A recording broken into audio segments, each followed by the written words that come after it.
Labas rytas. Iššovė tokia mintis. Geras dalykas yra mokytis, bet dar geresnis dalykas yra mokytis, dirbti ir Dievu tikėti.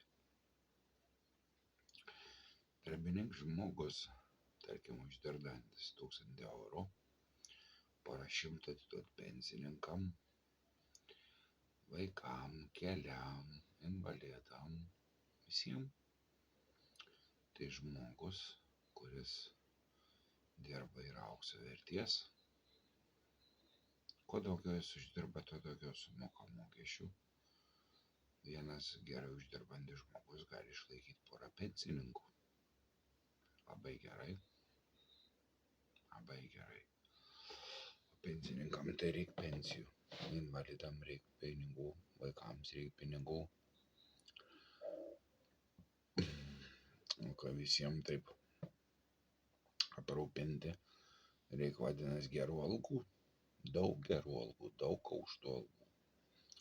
Jeigu Lietuvoje būtų aukštos algos, būtų iš ko ir pensiją mokėti aukštesnę, kelius geresnius, ir mokyklas naujas, ir poliklinikas naujas, ir ligoninės naujas, ir politikams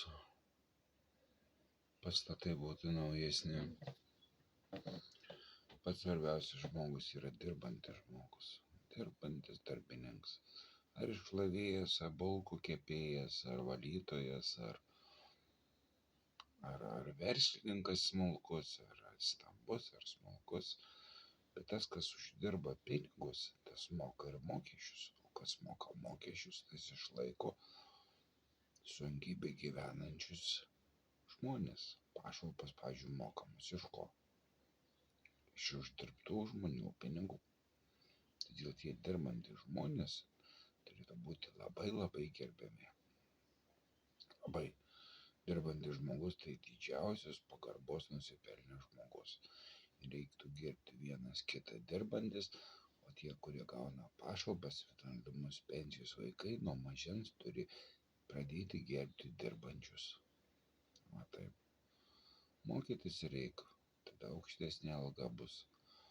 Bet jeigu negali mokytis, tai nereiškia, kad tu būsi neturtingas. Va taip, apie dirbantį žmogų tiek pasakysiu.